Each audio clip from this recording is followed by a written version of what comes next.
Her texts stopped making sense before anyone knew she was gone. Lowercase, misspelled, wrong. Her mother read them and knew immediately. This wasn't her daughter typing. T. Swims was an educator, careful with her words, precise in a way that had nothing to do with the messages now coming from her phone. By the time deputies reached her home in Oxford, Mississippi, she had already been dead for 2 days. And the man who finally told them what happened was her own husband. What he said next would send investigators looking for answers that didn't match his story at all. Anteeatta Archie Swims, known to everyone as T, was born on November 18th, 1985, in Carroll County, Mississippi, to Elisa and the late Anatole Archie. Education ran through her family from the start.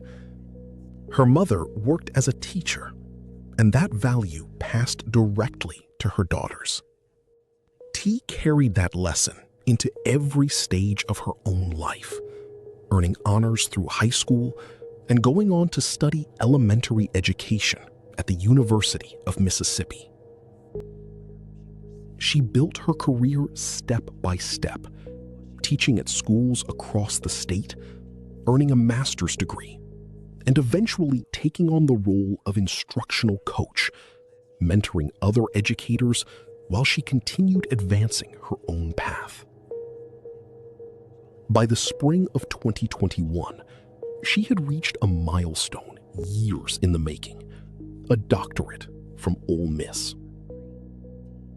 At the time of her death, she was working at Batesville Intermediate School and was in the process of applying to become an assistant principal, one more step in a career she had built with intention, one degree and one classroom at a time. To her students and colleagues, she was dependable, sharp, and deeply committed to the people she taught. To her sister, Shalonda, and her mother, Elisa, she was simply T, a daughter and sibling they spoke to nearly every day. Nobody watching her build that career, one milestone at a time, could have guessed how little of it she had left to live. By 2008, T had moved to Yazoo City to begin her first teaching job, and it was there that she reconnected with David Swims, someone she'd known years earlier. There was already a family connection between them. T's mother, Elisa, had once been David's 6th grade math teacher, and she remembered him as bright, but always convinced he knew more than he did. By the time he and T crossed paths again, David was 5 years older, already a father to 2 children by 2 different women, and in the middle of a divorce. Despite that, a friendship between them quickly turned into a relationship, and it moved fast, with talk of marriage not long after they started dating. T's family had concerns from the start. David's reputation around town, his late nights, his lifestyle, none of it matched the life T had built for herself, and her family worried she was changing to fit into his world rather than the other way around. In 2009, David was in a serious car accident that left him paralyzed and reliant on a wheelchair for the rest of his life. T stayed by his side through his recovery, determined to help him rebuild. Then, just months before their planned wedding, her family learned David had been unfaithful during their relationship and that the affair had produced a child. T's mother hoped it would be enough to make her daughter walk away. Instead, T forgave him. On November 20th, 2010, they were married. After the wedding, Financial pressure fell largely on T, since David's injuries limited his ability to work in the years that followed. She carried that weight while continuing to invest in her own career, earning her master's degree the following year and encouraging David to pursue an information technology degree of his own. For a while, it seemed to work, but the marriage faced another blow when T discovered David had been unfaithful a second time. Rather than end things, the two had difficult conversations about whether to stay together, at one point considering an open arrangement. In 2014, they moved toward a fresh start, T taking a new teaching position closer to Oxford, David finding steady work, and the two eventually buying a home together in Oxford. From the outside, they looked like a couple who had made it through the hard years. 2 careers, a home, a stable life by every visible measure. But behind that home's doors, the openness they'd agreed to seemed to run in one direction only. David grew increasingly controlling and jealous when it came to T, and she began to feel confined in her own home. The two started sleeping in separate rooms, still married, still sharing an address, but living almost entirely apart. By the spring of 2021, even as T reached the highest point of her career, they were under one roof as virtual strangers. In April of 2021, T earned her doctorate from the University of Mississippi, a goal she had worked toward for years. But that same spring, something else was becoming just as clear to her. The marriage was over in every way that mattered. She and David were no longer living as husband and wife, just 2 people sharing a house out of habit rather than commitment. By early June, T had made her decision. She was leaving. She began taking real, practical steps toward that future, starting with the house. T decided to put their Oxford home on the market and move forward with her life without David in it. This wasn't something she was only thinking about anymore. It was already in motion. She scheduled a meeting with a realtor for June 10th, a concrete first step toward a divorce and a fresh start of her own choosing. For the first time in years, T was building plans that belonged only to her. And she had no intention of turning back. Tuesday, June 8th, began like any other day. That evening, T called her mother, Elisa, and the two spent time together over FaceTime, sharing a glass of wine from their separate homes, talking the way they always did. Nothing about that call felt different. When they said goodnight, Elisa had no idea it would be the last time she'd ever hear her daughter's voice. The next morning, Wednesday, June 9th, something felt wrong almost immediately. T's sister, Shalonda, had found a house in Gulfport she thought would be perfect for T's fresh start, and she called to share the news. T didn't pick up. That alone wasn't unusual, but the pattern that followed was. Every single morning, without exception, T called her mother on her drive to work. That call never came. Instead, Elisa and Shalonda both started getting texts from T's phone, and something about them was immediately off. The messages were lowercase, full of spelling mistakes, nothing like the careful way T always wrote. The kind of small detail only the people closest to her would even notice. Later that afternoon, Shalonda received one more message saying T was in a meeting and would call back. But T hadn't gone to work at all that day, a fact her family wouldn't learn until later. One more piece that didn't add up. As Wednesday became Thursday, and Thursday became Friday, the silence stretched on.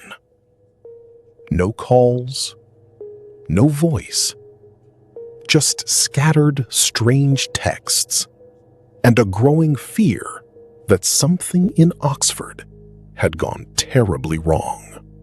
If cases like this keep you on the edge of your seat, subscribe now. This channel breaks down one just like it every week. Elisa Archie couldn't shake the feeling that something was wrong. By Friday morning, she had decided she wasn't waiting any longer. She got in her car and started driving from Carrollton toward Oxford, determined to check on her daughter herself. Before she could get there, everything changed from the other direction entirely. That same Friday morning, June 11th, one of David Swims' co-workers grew concerned. David hadn't shown up to work, and he'd been sending strange, unusual messages. The co-worker decided to call him directly, just to make sure he was okay. What David told him on that call was not what he expected to hear. David said he had shot his wife days earlier. The coworker immediately alerted a supervisor, who called 911. Deputies from the Lafayette County Sheriff's Department were sent to the Swims home in Oxford. As they were on their way, a 911 dispatcher called David directly to check on him. His answer was blunt. No, he told her. Everything was not okay. Whatever happened inside that house, David was finally about to say it out loud. David told the dispatcher his version of events. He said T had come at him with a knife before retreating to her bedroom. Later, when he went in to get his shoes, he claimed she jumped up, holding the knife, and told him to get out, and that he believed, based on the look on her face, that she was about to attack him. He said he panicked and fired the gun. When the dispatcher asked where it was, David said he had 2 firearms with him, and she told him to leave them in the kitchen and go outside to meet the officers arriving at the house. He did exactly that, surrendering without incident. When deputies searched the home, they found the 2 guns exactly where David said he'd left them, in the kitchen. But as they moved further into the house, what they found began to tell a different story than the one David had given the dispatcher. T was found in a back bedroom, covered with a blanket. She had been shot multiple times. Investigators noted that the blood evidence at the scene didn't fully match his account, along with signs that her body had been moved after the shooting. Details that immediately raised questions about what had actually happened in that room. In the bathroom, they found more inconsistencies. Evidence the space had been cleaned, and a knife that appeared to have been placed there rather than used in any kind of struggle. Spent shell casings were later found hidden inside a container in a different bedroom altogether, far from where David said the shooting occurred. Piece by piece, the scene was starting to contradict everything David had told the dispatcher. David was taken into custody and booked at the Lafayette County Detention Center on charges of murder and possession of a firearm by a convicted felon, the second charge tied to a 2003 conviction. It wasn't the first time questions like this had followed him. Years earlier, in 2000 and 2001, David had faced assault and trespassing charges involving a former partner, though he was acquitted at the time. And according to a 2007 police report, he had once made a strikingly similar claim of self-defense involving his first wife. None of that history kept him behind bars for long. Bond was set at $100,000, and David posted the required amount through a bondsman. Just one day after his arrest, on June 12, 2021, he walked out of jail. While T's family began preparing to bury her, David returned to daily life. He later sold the Oxford home where she had died and relocated to Grenada, Mississippi, remaining free as the case made its way slowly through the courts. For more than 2 years, he lived outside a cell, while T's family waited for a trial date, attending hearings, grieving, and holding on to the hope that a jury would finally hear the full story of what had happened inside that house. Before the trial, if you want more cases broken down like this one, subscribe now. It helps this channel keep telling stories like T's. Jury selection began in September 2023, and testimony started on September 19th in Lafayette County.